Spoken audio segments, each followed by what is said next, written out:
प्रसाद सत्संग का, कि सत्संग आपको विनम्र रहना सिखाता है।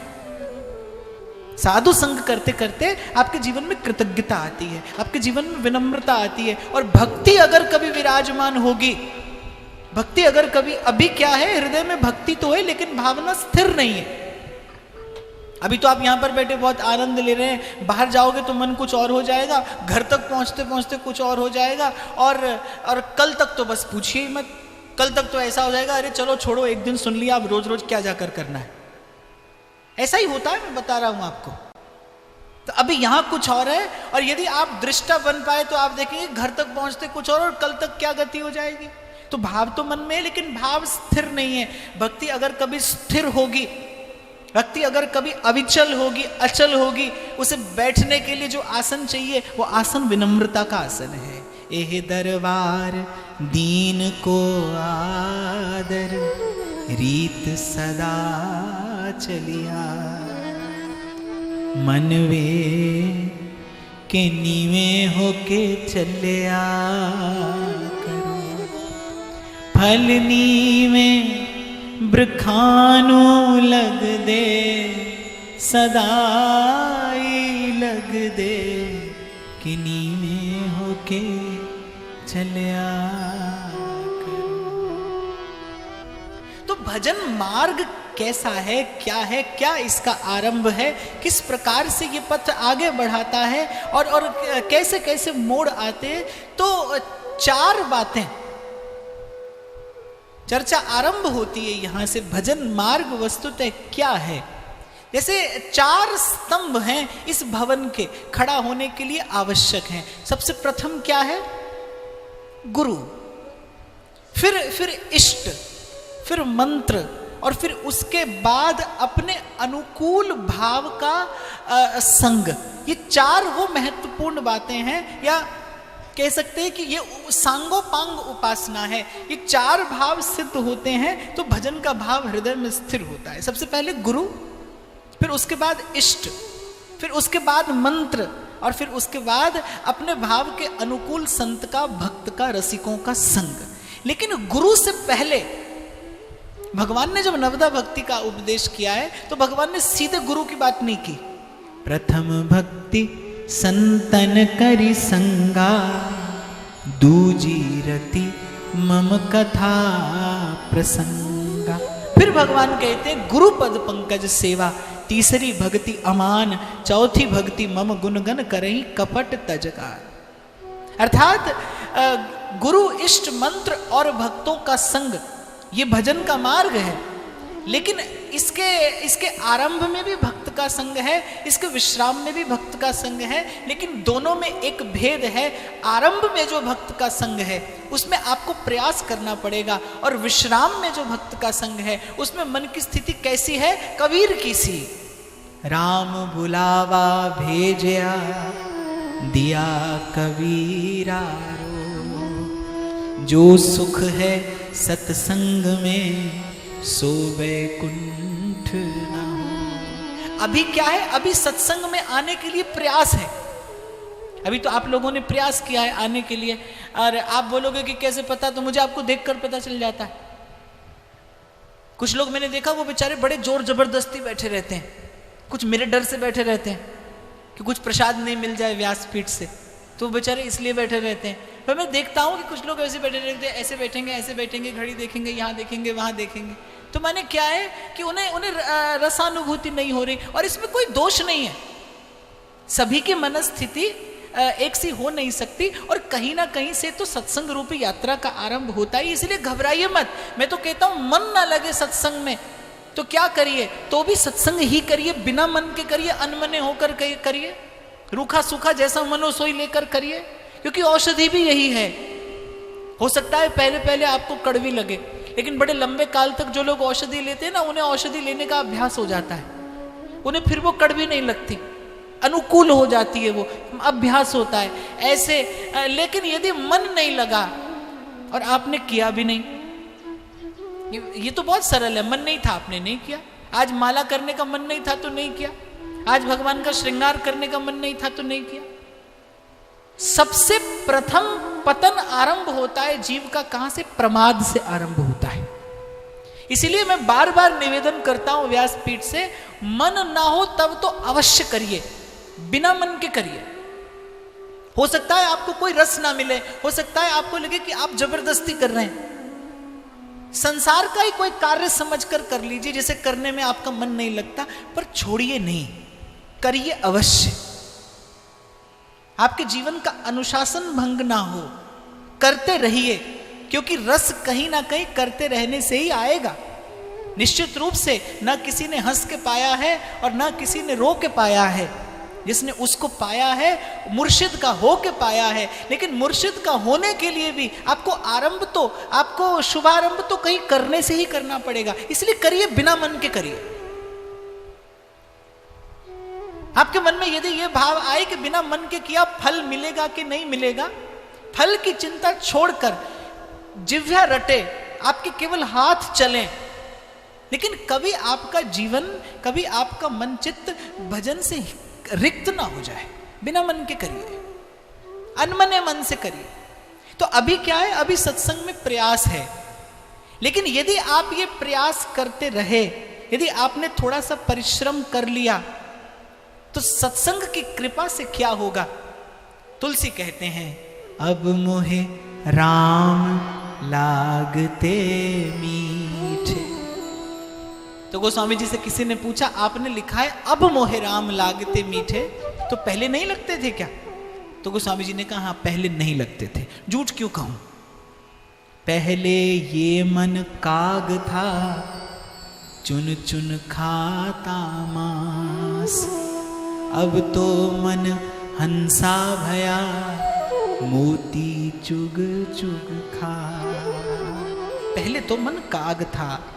और घबराइए नहीं, घबराइए नहीं, अगर आपका मन नहीं लगता तो साहब किसी का भी नहीं लगता, मन किसी का नहीं लगता, लेकिन वो शूर है, वो वीर है जो मन लगाने का प्रयास करता है। श्री हितरिवंश महाप्रभु कहते हैं, तन ही राख सत्संग में, मन ही प्रेम रस भे, सुख चाहत हरिवंश हित, कृष्ण कल्प तरु से। वो वीर है, वो शूर है जो मन लगाने का प्रयास करता है। और एक बार प्रयास करके तो देखिए, मेरी बात पर मत जाइएगा, मेरी बात को तो सुनकर भूल जाइएगा, पर एक बार अनुभव करके देखिए, एक बार खुद अनुभूति करके देखिए। जगत मजूरी देत है, क्यों राखे भगवान। जैसे संसार का स्मरण होते ही आपके मन का विश्राम घटने लगता है। कभी आपने कोई भयावह स्वप्न देख लिया हो, कोई अनहोनी देख लिया आपने, तो अगले दिन आप कैसे बेचैन से रहते हैं, आपके मन को विश्राम नहीं मिलता। और किसी दिन सपने में आपने देख लिया कि आप तो हो गए अरबपति, तो भी अगले दिन आपको विश्राम नहीं है। तो संसार का तो संकल्प ही आपके मन का विश्राम हर लेता है। और जैसे संसार का चिंतन, भोग भोगने की तो मैं बातें ही नहीं करता। एक महात्मा एक बार कह रहे थे, तेन त्यक तेन भुंजी था, भोगो लेकिन उसमें फंसो मत। पर भाई यही डरई डरप हरिवंश हित, और जिन अब भ्रमहि गुण सलिल पर। मैं नहीं कहता कि भोगिए लेकिन फंसिए मत। अरे भोग कर कौन नहीं फंसा, भोग का चिंतन भी जीव को फंसा देता है। भोग करना तो दूर की बात है, भोग का चिंतन भी साधक का मन मैला कर देता है। और मैं तो कहता हूं कि तन से खाना और मन से भोजन का चिंतन करना। तन से भोजन तो आपने 10 मिनट में किया और आप निवृत्त हो गए, लेकिन कुछ लोगों के भोजन में ऐसा प्रेम होता है कि वो मन से बेचारे जहां देखो जैसे देखो वहीं भोजन का ही चिंतन करते रहते हैं। तो मन संग करे वो अधिक भयावह अवस्था है।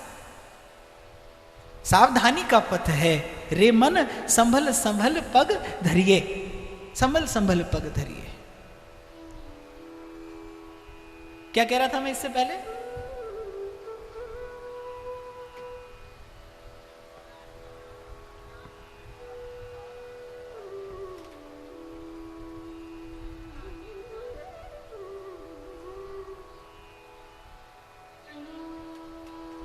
ठीक उत्तर की अपेक्षा है मुझे कि बस अभी अभी क्या कह रहा था मैं।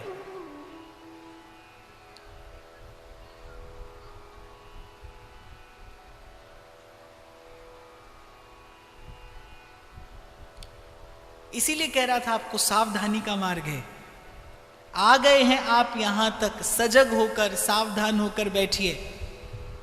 इसीलिए कह रहा हूं रे मन संभल संभल पग धरिए।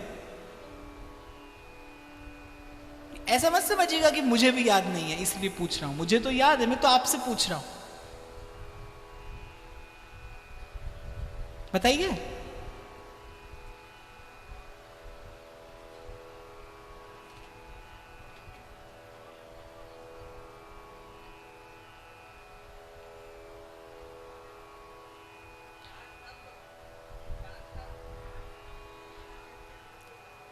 चलिए मैं बताता हूं आपको। मैं ये कह रहा था कि जैसे संसार का स्मरण मात्र आपके मन का विश्राम हर लेता है, ऐसे भजन का संकल्प मात्र आपके चित्त का परिमार्जन करना आरंभ कर देता है। क्योंकि जब आप विशुद्ध मन से संकल्पबद्ध होते हैं, और मैं पहली बात पर पहुंचूं जहां से आज हमने चर्चा आरंभ की, कि आपके मेरे पास संकल्प की एक बहुत बड़ी शक्ति है।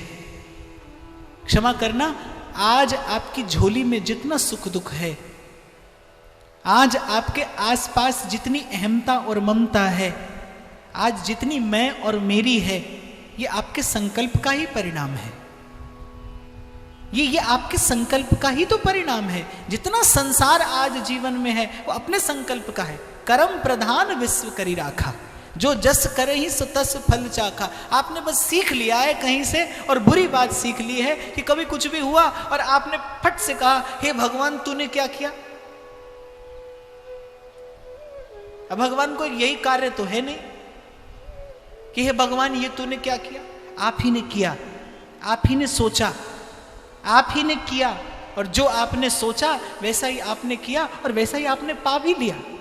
जो जस करहि सो तस फल चाखा। और ये जो मन की संसार का संकल्प करने की जो ये वृत्ति है, ये कैसे छूटे, ये कैसे बचे। तो तुलसी कहते अब मोहे राम लागते मीठे। ये कह रहा था मैं आपसे। अब तो पूछा पहले नहीं लगते थे, बोले नहीं, पहले तो मन संसार का ही संकल्प करता था, पहले तो प्रभु के भी सन्मुख होता था तो संसार का ही संकल्प लेकर होता था। तुलसी कहते मैं भूला नहीं हूं वो घटना। जब गोस्वामी जी का विवाह हुआ तो गोस्वामी जी ने पहले तो विवाह करने से मना कर दिया। फिर जो ब्राह्मण अपनी कन्या लेकर आया था उसने कहा मुझे भगवान की आज्ञा हुई है कि आपको इस कन्या से विवाह करना ही होगा। बड़ी रूपवती गुणवती कन्या थी। पहले तो गोस्वामी जी घबराए कि हे प्रभु कहीं आपकी माया में फंस न जाऊं, क्योंकि संसार का सुख भगवान से दूर करता है। संसार का सुख जीवन में उन्माद लाता है, प्रमाद लाता है, भूल जाते हैं भगवान। और इस जीवन में अगर सबसे बड़ा कोई दुख है, विपत विस्मरणम विष्णु संपन्नारायण स्मृति। हनुमान जी महाराज कहते हैं ना, कहे हनुमंत विपति प्रभु सोई, जब तब सुमिरन भजन। विपत विस्मरणम विष्णु, भगवान भूल जाए इससे बड़ी कोई विपत्ति नहीं। अभी हम उस दिन चिंतन कर रहे थे, एक संत से बैठी बात हो रही थी कि देखो जीव संसार में आता है ना तो उसे हंसना चाहिए, क्योंकि वो जहां से आया है वो नर्क था। जो गर्भ है वो नर्क है, जठराग्नि तपती है, मलमूत्र के पिंड में उल्टा लटका रहता है जीव, नर्क है। बाहर आया तो हंसना चाहिए, पर रोता है। क्यों रोता है? क्योंकि भीतर भगवान याद थे, इसलिए नर्क में भी प्रार्थना करता था, नर्क में भी स्तुति करता था। और संसार में आते ही संसार की माया की पवन लगी, भगवान भूल गए। जो अहमता और ममता प्रभु से बंधी थी, वो अहमता और ममता संसार के संबंधों में बट गई, बिखर गई, भटक गई, भगवान भूल गए, इसलिए आते ही जीव रोया। यही सबसे बड़ी विपत्ति है कि भगवान विस्मृत हो गए, भूल गए। कहे हनुमंत विपत्ति प्रभु सोई, जब तब सुमिरन भजन न हुई। तो पहले तो मन प्रभु के भी सन्मुख होता था तो संसार का ही संकल्प लेकर होता था। और मैं तो बार बार व्यासपीठ से निवेदन करता हूं, साहब संभल कर भगवान के सन्मुख होना, क्योंकि तेरी बख्श न मेटा कोई। पहले तो भगवान से संसार मांगना नहीं, इसी में बुद्धिमत्ता है। अगर मांग लिया और प्रभु ने दे दिया तो किसी के छुड़ाए संसार छूटेगा नहीं, किसी के छुड़ाए संसार छूटेगा नहीं। तो तुलसी कहते हैं साधु संग मिला। तो गोस्वामी जी ने पहले तो विवाह करने से मना कर दिया, लेकिन फिर भगवान की इच्छा जान विवाह किया और वही हुआ जिसका भय था। वो संसार में, वो सुंदर पत्नी में, वो सुंदर पत्नी से मिलने वाले देह और गेह के सुख में ऐसा मन रमा कि धीरे धीरे भावना शिथिल होती गई, धीरे धीरे भगवान भूलते गए। और भूलना माने सुमिरन का गौण हो जाना, पहले संसार फिर भजन, ऐसा जीवन हो गया। और बस एक बार खैर प्रभु की ये कृपा है कि अपने जन की रखवाली प्रभु आप करते हैं। कैसे? जिमि बालक राखे महतारी, करम सदा तिनकी रखवारी। भगवान संभाल करते हैं। भूल भी जाए जीव, भटक भी जाए तो प्रभु कभी मार से और कभी दुलार से संभाल लेते हैं। तो गोस्वामी जी के संग भी कुछ ऐसा हुआ जब भूलने लगे भगवान। संसार में कुछ लोग है ना ऐसा प्रेम करते हैं कि हमारा प्रेमी केवल हमारा ही होना चाहिए, हमारा प्रेमी किसी और से प्रेम ना करे, हमारा प्रेमी किसी और की तरफ देखे नहीं। भगवान भी ऐसे ही हैं। एक बार जिसे स्वीकार कर लेते हैं, अगर ये खुश हो जाएं तो कदाई बख्श देते, अगर नाराज हो तो बादशाही बख्श देते हैं, अगर अपना बनाते हैं तो सब कुछ लूट लेते हैं। फिर भगवान किसी का नहीं रहने देते। मैं तो उस दिन विनोद कर रहा था कि श्री कृष्ण के अतिरिक्त आपको कोई तीनों लोकों में ऐसा नहीं मिलेगा। आप जितने देवी देवताओं की उपासना पद्धति पढ़िए, सब आपको ये कहते मिलेंगे, आप ये व्रत करिए हम आपको ये देंगे, आप ये अनुष्ठान करिए हम आपको ये देंगे, आप ये मंत्र जपिए आपको ये सिद्धि मिलेगी, आप ये रट लीजिए आपको ये मिल जाएगा। एक अकेले मेरे कृष्ण ऐसे हैं जो कहते हैं मेरे पास आओगे तो सब कुछ ले लूंगा। वो कुछ देने की बात ही नहीं करते। इसलिए संत उल्हाना देते हैं, कौन सी पार्टी पढ़े हो लला, मन लेहू पे देहू छटाक नहीं। केवल एक अकेले श्री कृष्ण ऐसे हैं जो देने की बात नहीं करते, जो कहते जो तुम्हारे पास है मैं सो भी ले लूंगा, और प्रेम से नहीं दोगे छीन ले हंस के सबका ये मन, सखीरी मेरो राधा रमन।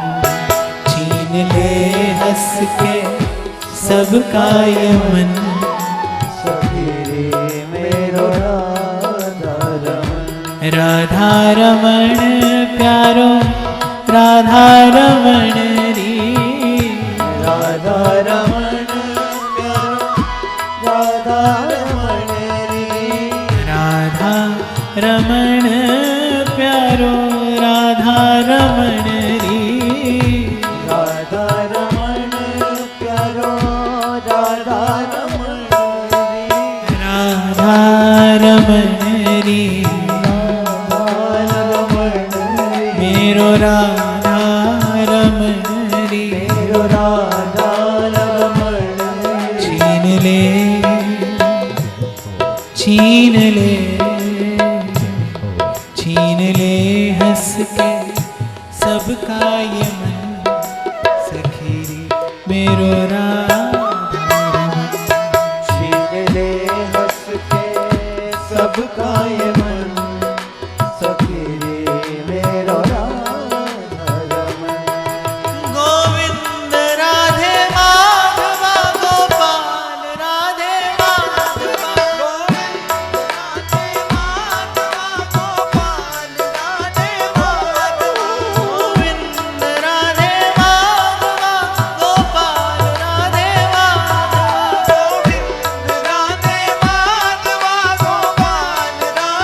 माधवा, गोविंद राधे माधवा गोपाल राधे माधवा, गोविंद राधे माधवा, गोपाल राधे